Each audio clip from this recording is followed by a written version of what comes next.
नमस्कार दोस्तों। एक ईमानदार जज के फैसले के बाद किस तरीके से बीजेपी बौखला उठी है, उसे इस बात से समझा जा सकता है कि कुछ भाजपाई समर्थक किस तरीके से उन्हें सोशल मीडिया पर दिन रात ट्रोल करने में लगे हैं, कोसने में लगे हैं और ये भूल गए हैं कि वो जज जिस जगह बैठी हैं, वहां आने से पहले उन्होंने शपथ खाई थी। शपथ इस चीज की कि वो अपना जो भी फैसला देंगी वो न्याय संगत होगा, निष्पक्षता पूर्ण होगा। लेकिन ये बीजेपी के कुछ ट्रोलर्स किस तरीके से सोशल मीडिया पर इस जज को ट्रोल करने में लगे हैं वो मैं आपको बताऊंगी, और साथ ही मैं बताऊंगी कि किस तरीके से इस जज ने अपने फैसले में क्या कुछ कहा था और जिस तरीके से उन्होंने इस फैसले को वो दिया, अपने आप में बड़ा ही साहसिक फैसला था। तो मैं आपको बता दूं कि जिसकी मैं बात कर रही हूं उस जज का नाम है न्याय बिंदु। जिनके नाम में ही न्याय है तो आप समझ सकते हैं कि किस तरीके से उनके निर्णय, उनकी बात और उनकी जो भी चीजें हैं वो किस तरीके से होंगी।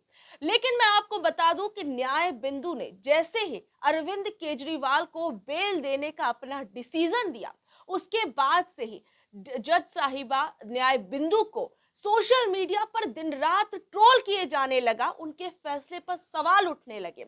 इस बीच आम आदमी पार्टी के नेता और राज्यसभा सांसद संजय सिंह ने ट्वीट किया और उस ट्वीट के साथ कुछ अन्य ट्वीट्स को भी लगाया।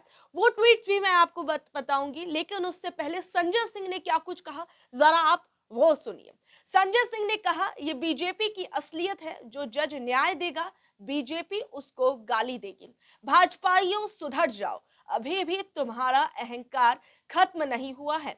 240 पर पहुंचे हो, 24 पर आ जाओगे। अपनी सरकार की चिंता करो, जल्दी ही गिर जाएगी। उसके बाद किसी जज को गाली देकर देखना तुम्हारा क्या हाल होगा।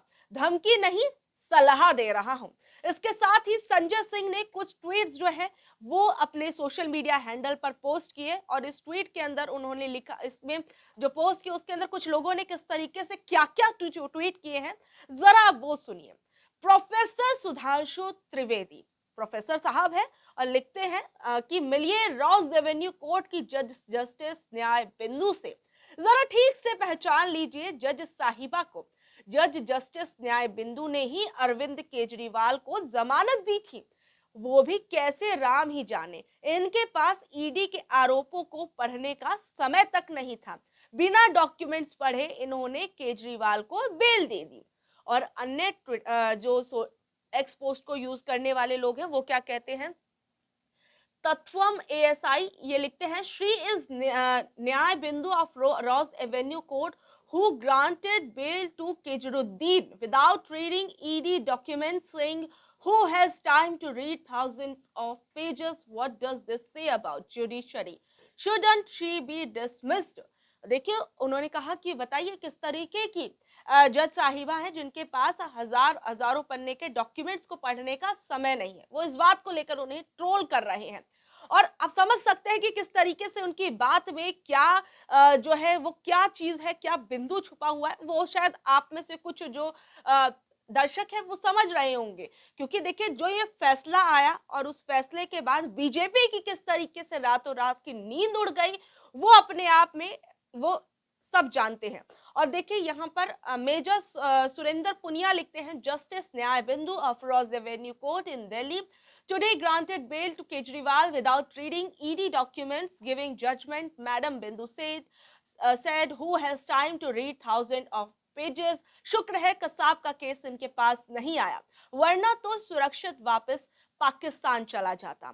साफ तौर पर समझा जा सकता है कि अभी तक मैंने ये 3 ट्वीट्स पढ़े हैं और इन 3 ट्वीट्स की वो किस तरीके से सिमिलर लाइंस है कि जज साहिबा के पास पन्ने पढ़ने का समय नहीं था। सोचे किस तरीके से ये पॉलिटिकली मोटिवेटेड ट्वीट्स एक तरीके से आप कह सकते हैं कि लग रहे हैं। वहीं देखिए अगर मैं एक और ट्वीट आपके सामने पढ़ूं वो भी मैं बता दूं, gems of judiciary meet justice Nyay Bindu of Rouse Avenue court who granted bail to Kejriwal without reading ED documents, saying who has time to read thousands of pages. With judges like this who need foreign interference in our democracy. तो सोचिए आप एक line को आप इसमें पकड़िए जो हर कोई इसमें ज्यादातर कह रहा है, who has time to read thousand of pages, किसके पास इतना समय है पढ़ने के लिए इस डॉक्यूमेंट को। लेकिन आप देखिए मैंने इसमें से कुछ ट्वीट्स आपको पढ़कर बताए हैं, इसके साथ साथ मैं वो आपको फैसला भी बताती हूँ कि दरअसल जो रॉज एवेन्यू कोर्ट के अंदर जो बेल देने के लिए जस्टिस साहिबा ने जो अपने पॉइंट्स रखे थे, जो बातें कही थी, वो बहुत ज्यादा महत्वपूर्ण है, जिसके बाद उनके जजमेंट पर फैसला उठाए जाने लगा। ये कहा गया और आप देख सकते हैं वो ट्वीट्स मैंने आपको पढ़ के भी बताया किस तरीके से उन्हें सोशल मीडिया पर ट्रोल किया जा रहा है उनके फैसले के लिए। देखिए कुछ मुख्य बिंदु जो है वो मैं आपको बता दूं। उसमें लिखा गया ईडी के पास केजरीवाल के खिलाफ आगे बढ़ने के लिए पर्याप्त सबूत नहीं है, वो किसी तरह के सबूत हासिल करने के लिए वक्त ले रही है। यही बात अदालत को जांच एजेंसी के खिलाफ फैसला लेने के लिए मजबूर करती है, वो पक्षपात के बिना काम नहीं कर रही है। साफ तौर पर यहाँ पर जो कोर्ट का ये जो जजमेंट है, जो न्याय बिंदु की तरफ से ये जजमेंट जो दिया गया उसके अंदर साफ तौर पर ईडी की जिस तरीके से वो जांच कर रही है उस पर सवाल उठाया गया कि ईडी जो है वो पक्षपात पूर्ण जांच कर रही है। सोचिए एक बड़ी चीज, एक बड़ी बात जो है वो यहाँ पर कही गई है न्याय बिंदु के द्वारा। और साथ ही में यहाँ पर कुछ आगे इसके अंदर मैं आपको बताऊं, जस्टिस न्याय बिंदु ने कहा ईडी केजरीवाल के उठाए कुछ मुद्दों पर चुप है, जैसे कि उनका नाम सीबीआई केस या ईसीआईआर की एफआईआर में नहीं है। केजरीवाल के खिलाफ आरोप कुछ सह आरोपियों के बयानों के बाद सामने आए हैं। कोर्ट ने अमेरिका के संस्थापकों में से एक बेंजामिन फ्रैंकलिन के कोर्ट का जिक्र किया। एक निर्दोष को सजा देने से बेहतर है कि 100 दोषी छूट जाए। उन्होंने यहाँ पर जो अमेरिका के बेंजामिन फ्रैंकलिन थे, उनका एक कोट जो है वो यहाँ पर लिखा कि जो है 100 दोषी छूट जाए लेकिन किसी एक निर्दोष को सजा नहीं मिलनी चाहिए। ये उन्होंने यहाँ पर कोट किया और साथ ही में कहा इसके आगे जो कहती है, ये भी एक बड़ा फैक्ट है कि केजरीवाल को आज तक अदालत ने तलब नहीं किया है, फिर भी वो अभी भी जांच चल रही है। जांच के बहाने ईडी के कहने पर न्यायिक हिरासत में है। ईडी ये स्पष्ट करने में विफल रही है कि पूरी धनराशि का पता लगाने के लिए उसे कितना अभी और समय चाहिए, क्योंकि जिस तरीके से ईडी समय पर समय मांग रही है और अब तक ईडी ये नहीं बता पाई है कि आखिर में केजरीवाल पर वो जो आरोप लगा रही है उसे साबित करने के लिए उसे अभी और कितना वक्त चाहिए, अभी भी ये ईडी साफ नहीं कर रही है।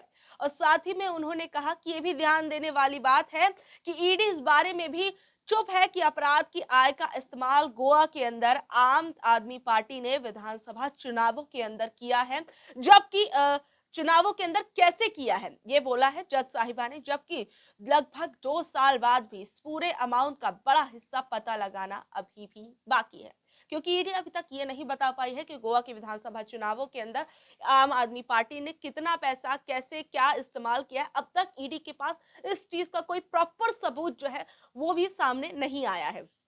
साथ ही में उन्होंने कहा कि इसकी भी संभावना है कि केजरीवाल के कुछ परिचित लोग किसी अपराध में शामिल हो या अपराध में शामिल किसी तीसरे व्यक्ति को जानते हो, लेकिन ईडी अपराध की आय के संबंध में उनके खिलाफ कोई जाहिर सबूत नहीं दे सकी है।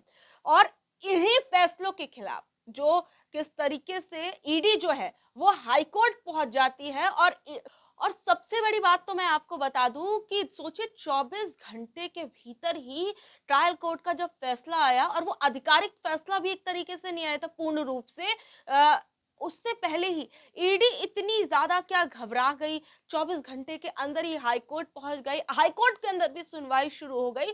तो कहीं ना कहीं कुछ लोग इसे पॉलिटिकली मोटिवेटेड डिसीजन चीजें स्टेप्स जो है वो बता रहे हैं, क्योंकि देखिए जिस तरीके से अभी एक दिन या कहें कि 24 घंटे भी नहीं बीते थे उससे पहले ही ईडी हाईकोर्ट पहुंच जाती है, और हाईकोर्ट पहुंचने के बाद वहां पर जो कोर्ट के अंदर जज थे, जो जज कहते हैं कि अब ये जो फैसला है वो 23 या 24 तारीख तक आएगा, और अभी जो हाई कोर्ट के अंदर जो अभी कल सुनवाई हुई है उसके अंदर कोर्ट ने कोई फाइनल डिसीजन जो है वो नहीं दिया था। अब मैं आपको बता दूं कि सोचिए ये सारी की सारी राजनीतिक चीजें तो चल ही रही हैं, लेकिन जिस जज की हम बात कर रहे हैं, जिस जज ने ये फैसला दिया और उस फैसले के बाद किस तरीके से भाजपाइयों की नींद उड़ गई, किस तरीके से भाजपाई समर्थक उन्हें ट्रोल करने लगे और उनकी फैसले पर सवाल उठाने लगे और एक के बाद एक ऐसे सिमिलर ट्वीट्स करने लगे जो अपने आप में ये बताते हैं कि क्या उनको ये ट्वीट करने के लिए एक अलग से मैसेज आ गया था कि आप लोग जल्दी जल्दी इन ट्वीट्स को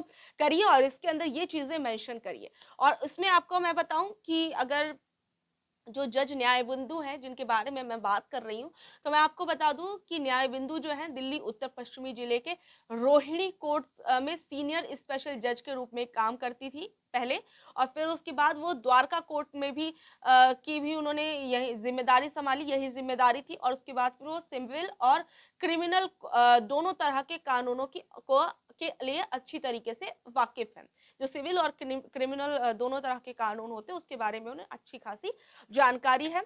और साथ ही में मैं आपको बताऊं कि जो जज हैं उनके इस फैसले के बाद ये सारी चीजें और ये बातें तो हो रही हैं, लेकिन जिस तरीके के साहसिक जज एक तरीके से उसका एक उदाहरण पेश हुआ है, वो अपने आप में कहीं ना कहीं आगे तक एक केस स्टडी भी बनेगा।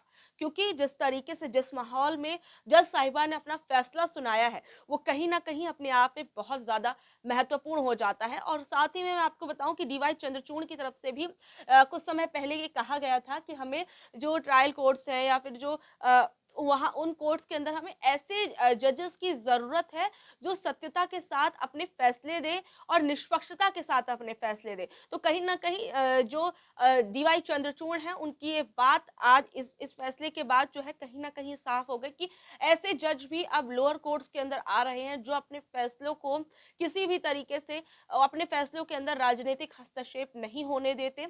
और बाकी देखिए अब जो भी फैसला आया, बाकी आप जस्टिस न्याय बिंदु के इस फैसले पर क्या कहेंगे, उसके बाद हाई कोर्ट की जो ये प्रतिक्रिया रही उस पर आप लोग क्या कहेंगे, और साथ ही साथ में आपको एक कैसी जानकारी लगी वो भी मुझे आप जरूर बताइएगा। और ऐसी अपडेट से जुड़े रहने के लिए देखते रहिए हमारा न्यूज चैनल। धन्यवाद।